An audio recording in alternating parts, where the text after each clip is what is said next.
Sağdaşlar, yaxşımısızlar? Bizim bu saat sözləmək bolğan dərsimiz kompüterni qo'zg'atish va o'chirish. Endi biz shu kompüterniki tarixidan boshlab so'zlab, hozir so'zlab kelyapmiz, nazariya qismidan boshlab. Endi bu soatdan boshlab biz kompüterning rasmiy hamda amaliy mashg'ulot qismiga o'tib ketamiz. Kompüterni qo'zg'atish va o'chirish. Endi kompüter qo'zg'atish, o'chirish hamda ko'pchilikka tanish bo'lmasligi mumkin, lekin bu o'chirish qo'zg'atishni o'ziga loyiq bir o'lchamlik usullar bo'ldi. Biz darsimizga diqqat qilsangiz, arkadaşlar, bu sol tarafda bir jo'ja, ya'ni bosh apparatning asosiy mashinaning ko'rsatilgan bir rasmi bor. Endi bu qaraydigan bo'lsak, hamda bosh apparatlar bilan tanishib chiqsak, yana sirtqi ko'rinishi. Bu yoqqa qaraydigan bo'lsak, USB og'izi. Biz USB og'izlarini tanishib o'tgan to'q. Endi bu yerga biz xohlagan USB og'izliq chitishga bo'ladigan USB-ni ulsak bo'ladi. USB chatg'uchlarini ulsak bo'ladi. Masalan, barmoq diska, mouse, kontaktsiya, undan boshqa shu yingsham ovoz yangratguniki USB simlarni shuna BIOS ulab ishlasak bo'laveradi. Endi yana qaraydigan bo'lsak, bundan yanada bir kichikroq bir knopka bor. Bu knopka bizga buni qilayotgan kompyuterni qayta qo'zg'atish knopkasi. Endi aslida qaraydigan bo'lsak, bu o'rtada bir cho'ng knopka bor. Bu knopka bo'lsa, kompyuterni qo'zg'atish knopkasi. Bu kichikroq knopka kompyuterni qayta qo'zg'atish knopkasi, bu cho'ngligini qo'zg'atish knopkasi. Endi asosiy apparatning hammasi o'xshash bo'lmaydi. Masalan, ba'zilarining ishli knopkasi ham shu ustida bo'ladi. Yan-muyan yoki asli ustida ham turgan holatda bo'ladi, yoki boshqalariniki ba'zilarining ham shunga o'xshagan holatda bo'ladi. Buningki muqim bir qilib yo'q. Lekin cho'ngroq turgani qo'zg'atadigan knopka, kichikroq turgani qayta qo'zg'atadigan knopka. Hamda biz kompyuterdan normal bir kompyuterni ishlatish uchun, ya'ni shu ustal kompyuterni, normal bir kompyuterni ishlatish uchun cho'qim bosh apparat, ya'ni normal bosh apparat bo'lishi kerak. Undan boshqa ekran, mouse, kontaktsiya, yana zarur deb bilsa, bir tal ovoz yaratgan, yingsham. Shular bo'lishi kerak. Ularni BIOSda ulab normal ulg'andan keyin, to'kchitilgandan keyin biz mau knopkani, misholga cho'ngroq knopkani besib qo'zg'atish maqsadiga yeta olamiz. Hamda kompyuterimizning saflimasi yuqoriroq bo'lsa, sistemasi ziyon ushurmagan normal ishlab qiladi bo'lib qolsa, odatiy kompyuterlarniki 30 sekund atrofida vaqt ketadi. Texnik ziyoda tez ishlaydigan bo'lib qolsa, hatto 5 sekund, 7 sekund qo'zg'atilgan kompyuterlar bor. Endi kompyuterimiz ostroq qo'zg'alib qolsa, demak, buni sistemdagi masala yoki saflimdagi masala bo'ladi degan gap. Bu masalalarni biz keyingi darsimizning davomida davomli so'zlab o'tamiz. Endi kompyuter qo'zg'alib bo'ldi. Qo'zg'alib bo'lgandan keyin o'chirish mashg'ulotini qilishga to'g'ri kelib qoldi. Endi buni qanday qilamiz? O'chiradigan chog'da yana shu qo'zg'atgan knopkani yana bir qatam besib bersak, bu o'chidi. O'chirish maqsadiga yeta olamiz. Lekin bu knopkani besib o'chirishni biz tavsiya qilmaymiz. Endi nemishqa deganda, masalan, kompyuter qo'zg'atilayotgan ekan, bu knopkani besib o'chirib olsak, biz majburiy o'chirayotgan bo'lamiz. Bu knopkani besib o'chirib olsak, majburiy kompyuter majburiy o'chirayotgan bo'lamiz. Amaliyotda buni o'chirishniki o'lchamlik usuli bor. Masalan, qanday o'chiramiz deganda,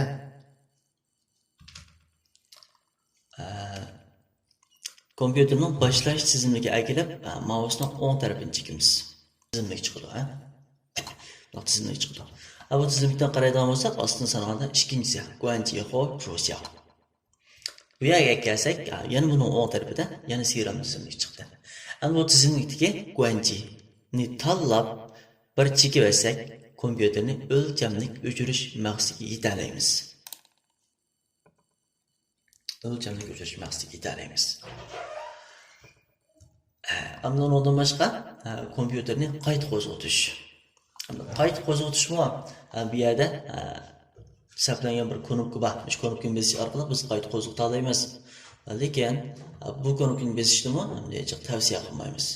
Bu knopkani besishga bo'ladi, lekin kompyuterimiz cho'qim ishlamay mashg'ulot qilishga amalsiz qolgan chog'imizda o'sha knopkani besib qo'zg'atsak bo'ladi. Endi yana kompyuterni qayta qo'zg'atishning o'lchamlik usuli bor. Ya'ni Windows boshlash tizimligidan o'ng tarafini chekib, boshlash tizimiga mouse kelib o'ng tarafini chekib, Yana aslında sana ikkincisi. Guanji hou chuxiao. Guanji hou chuxiao. Buningdan eng asitga cho'ngchi. Yine ar belgisi qo'yilgan. Buni chekib olsak, kompyuter qayta qo'zg'aladi. Endi qayta qo'zg'algan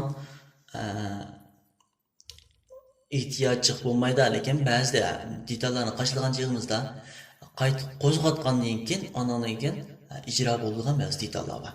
Shunday detallardan qayta qo'zg'atamsiz yoki qayta qo'zg'aton degan fikr chiqib qoldi va yoki o'zimiz qashlab bo'lgandan keyin masalan ba'zi kirgizgichlarni qashlab qolsak, algoritmni qashlab qolsak, shu qilib yoki qayta qo'zg'atib ishlatgandan keyin normal kuchga ega bo'ladi. Andan keyin ijro bo'ladi. Shunday holatlarda qayta qo'zg'atgan ahvollar bo'lib qolsa, shu cho'ng yo'lni besib qayta qo'zg'atsak bo'ladi. Endi qayta qo'zg'atgan chog'da yana bunda ostida ishlayotgan boshqa detallar, ya'ni ijro bo'layotgan boshqa detallar bo'lib qolsa, uni biz bevosita chekinmayotmay turib o'chirishni tavsiya qilmaymiz. Qashda o'chirmasakmi, biz o'chaverdi, qayta qo'zg'alaveradi.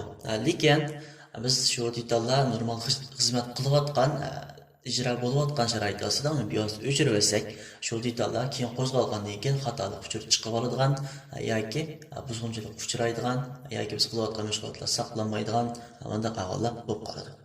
Shunga biz qayta qo'zg'atish yoki o'chirish uchun cho'qim shu ijro bo'layotgan barliq detallarni o'chirib taqib turib ko'znaklarni andan keyin o'chiramiz.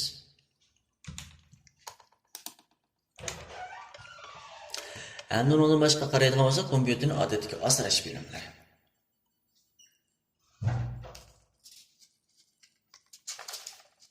Endi bu kompyuter ham elektr uskunalari ham elimiz bilmas, ham elektr uskunalaridan ko'pincha ham o'ziga chang tuzon sundirdi.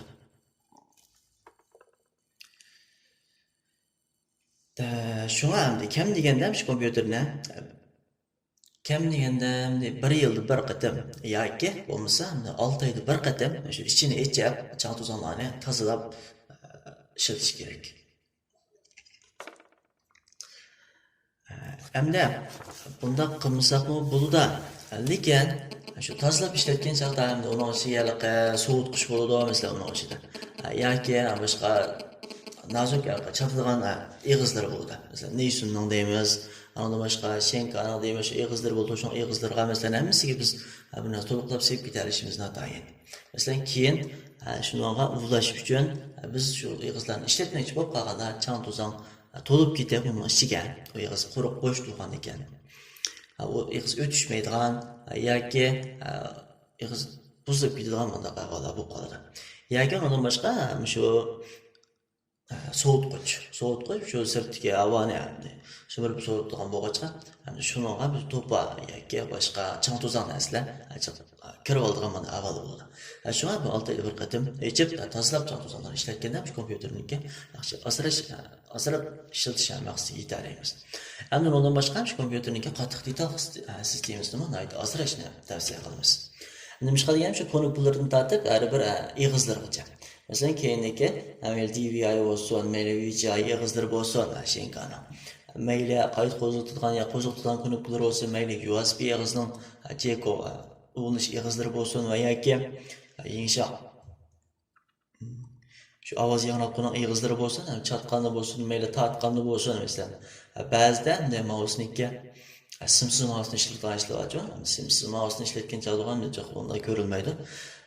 Shu simliq mouseni tortib olgan chog'da ba'zida illyustrator bo'lib qolgan chog'da shu tuyni tutmay endi jiroq tutib bir tortib qilgan ishlar ba'zi mavjud.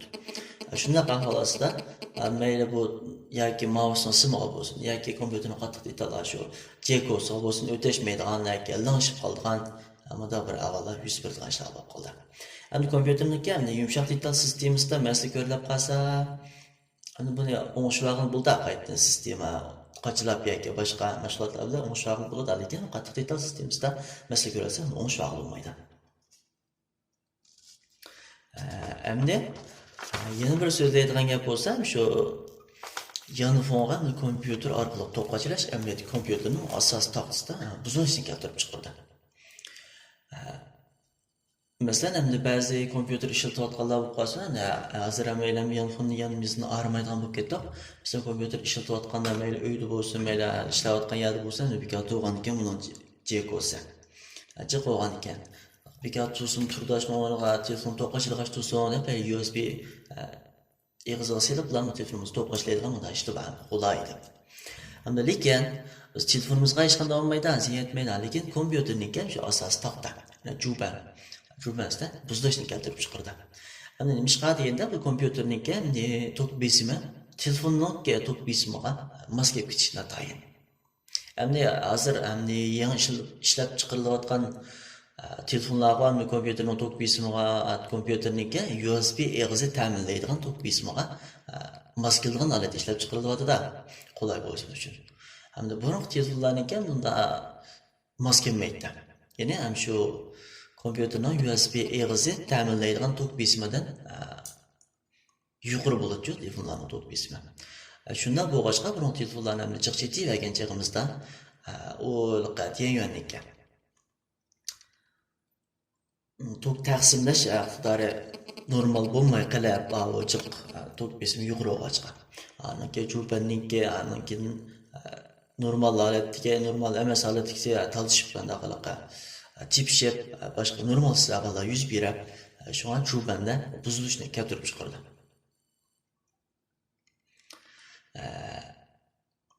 Kompüterni asrash bilimlari mishada oxirida shu kompüterni qo'zg'atish, o'chirish degan mashg'ulotlarda shu o'lcham degan mashg'ulotlarni qilib